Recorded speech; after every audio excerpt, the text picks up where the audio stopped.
आज जिनसे मैं परिचय करवाने जा रहा हूँ, बहुत ही प्रतिभाशाली हमारे प्रिय दोस्त। दाहिने तरफ गौरव यादव सर, बागपत बलैनी के रहने वाले, और बाएं तरफ है रिंकू बिदोड़ी सर, जो कि मेरठ मवाना और मीवा गांव से रहने वाले हैं। दोनों ने ही अपने अपने क्षेत्र का बहुत ही नाम रोशन किया है और बहुत पहले से काफ़ी एग्जाम क्वालिफाई किए हैं और अभी आरपीएफ में सिलेक्टेड है। तो जैसा कि कल आपका दिल्ली पुलिस ड्राइवर का जो रिजल्ट आया है, तो उसको लेकर दिल्ली पुलिस कांस्टेबल के बच्चों में बहुत ही डाउट हो रहे हैं। तो आज हम उन्हीं को क्लियर करेंगे और दोनों के अनुभवों से जानेंगे कि दोनों सर क्या क्या अपना पॉइंट ऑफ व्यू रखते हैं। तो चलिए, गौरव यादव सर, आपका स्वागत है। Thank you. और रिंकू सर, थोड़ा बताइए। हेलो दोस्तों, नमस्कार। कैसे हैं आप लोग, बताइए। उम्मीद करता हूँ आप लोग बहुत अच्छे होंगे। ठीक है, जैसा कि आप लोग जानते हैं, कल एसएससी ने दिल्ली पुलिस ड्राइवर का रिजल्ट जारी कर दिया है और कट ऑफ भी बहुत हाई देखने को मिली है, जिससे बच्चे बहुत परेशान हैं। और कट ऑफ के बारे में तो आप लोग जानते ही हैं कि जनरल, ईडब्ल्यूएस, ओबीसी लगभग 83 मार्क्स के आसपास गई है। अब जो कांस्टेबल वाले बच्चे हैं वो बहुत डरे हुए हैं।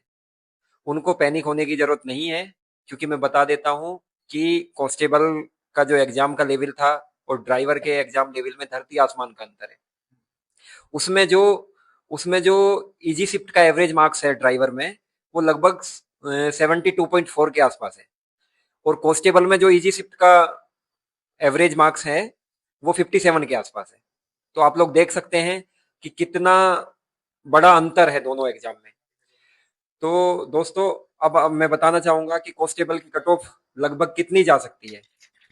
तो आप देखिएगा कि कांस्टेबल में हर एक कैटेगरी की कट ऑफ 70 के आसपास रह जाएगी।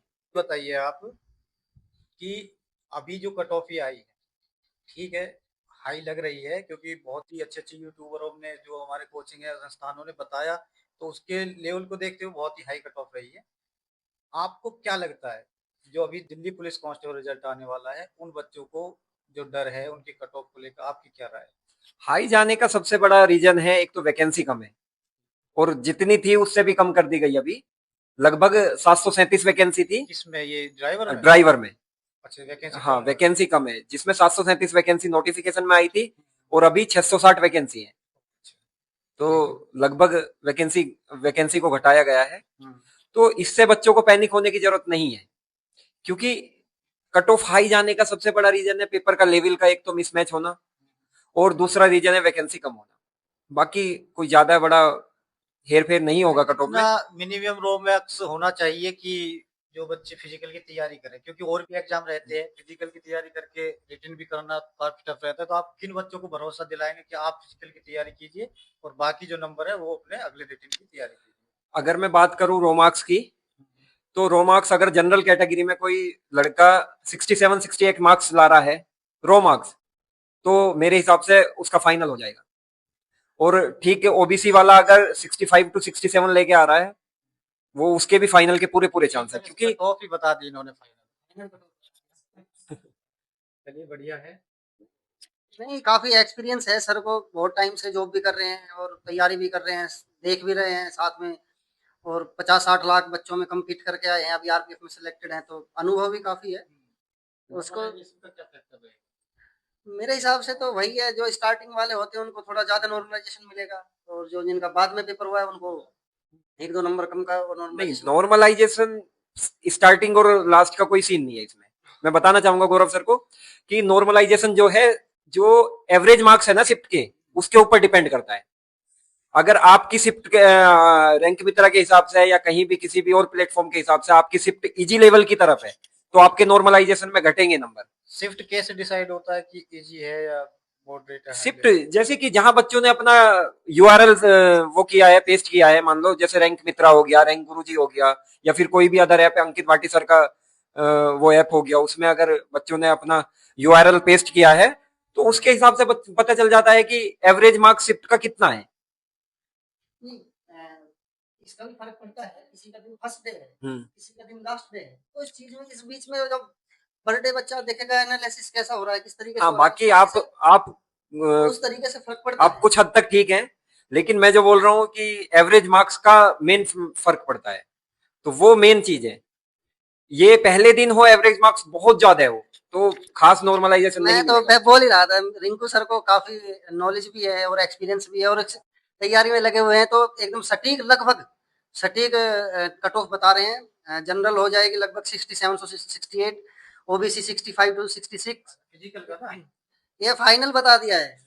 ये अगर हार्ड शिफ्ट में कोई बंदा उसमें है ना, इस रेंज में हार्ड शिफ्ट का, तो वो पक्का फाइनल हो जाएगा, मेरे क्योंकि हिसाब से तो नॉर्मलाइजेशन। जिसका भी 60 प्लस है उसको तो फिजिकल तो तैयारी करते ही रहना चाहिए, 100% करते रहना चाहिए उसको, क्योंकि फाइनल में तो आपको पता ही है पिछली बार क्या हुआ था, रनिंग नहीं लगी थी बच्चों पे, वैकेंसी खाली चली गई थी, नंबर कहाँ पड़े थे उस टाइम पे फाइनल मेरिट के। तो ये भी है, फिजिकल एकदम से अचानक ले लेना, हाँ, तो हम जिसका हमला अचानक हुआ था। अचानक होता है, तो जिसका 60 के अराउंड है वो तो अपना फिजिकल कंटिन्यू रखे, एकदम अच्छे से करता रहे, और हम उम्मीद करते हैं आपका चयन हो जाए, बहुत अच्छी चीज है। अभी अभी आपको एक दिलचस्प किस्सा हम बताएंगे। जिन्हें लगता है कि समय की वैल्यू नहीं पता होती है, उनको हम बताएंगे कि समय की वैल्यू क्या होती है। तो रिंकू सर जो है कि इनका दिलचस्प किस्सा रहा है वो फिजिकल वाला, थोड़ा बताएंगे, खुद ही गौरव सर बताएंगे क्या गो हुआ था इनके साथ। आज 6 साल इनको ड्यूटी करते हुए हो गया है, और पॉइंट सेकंडों में आज ये हमारे साथ बैठे हुए हैं। बताइए कैसे। मेरा फिजिकल इतना तो अच्छा भी नहीं है, तो लेकिन आरपीएफ का थोड़ा टफ है। मैं 5:45 में 1600 मीटर है, जो कि आर्मी के बाद सेकंड टफेस्ट फिजिकल होता है। तो रनिंग की तैयारी भी की थी, लेकिन वो घर पे टाइम ही नहीं निकला कभी, लेकिन फिजिकल देने चले गए। फिजिकल आया 5:44.5 और क्वालिफाई था 5:45 में। तो किस्मत की बात है, 0.5 से मैं इन हो गया, 0.5 से आउट भी हो सकता था। किस्मत की बात है। यानी भगवान आपके साथ है हमेशा।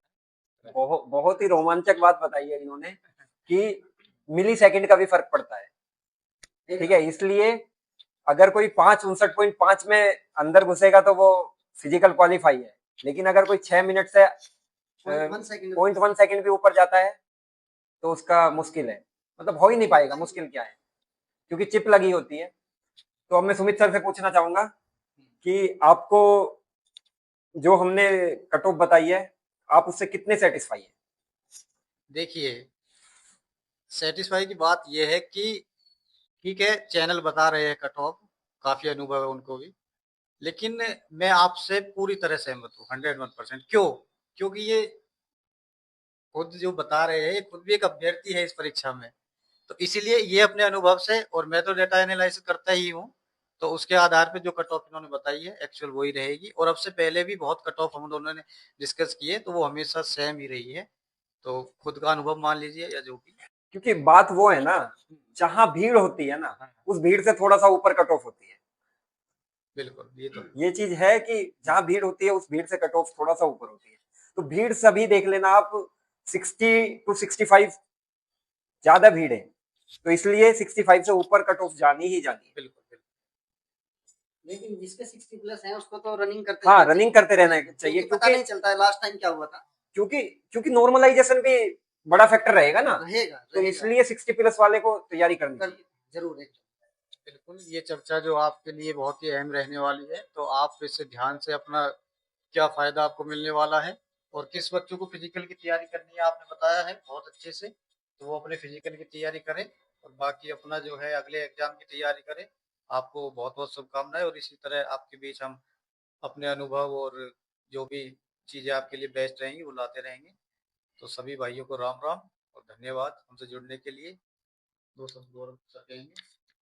लास्ट में बस यही बोलना चाहूंगा, मन के जीते जीत है, मन के हारे हार, इसलिए हार नहीं मानना।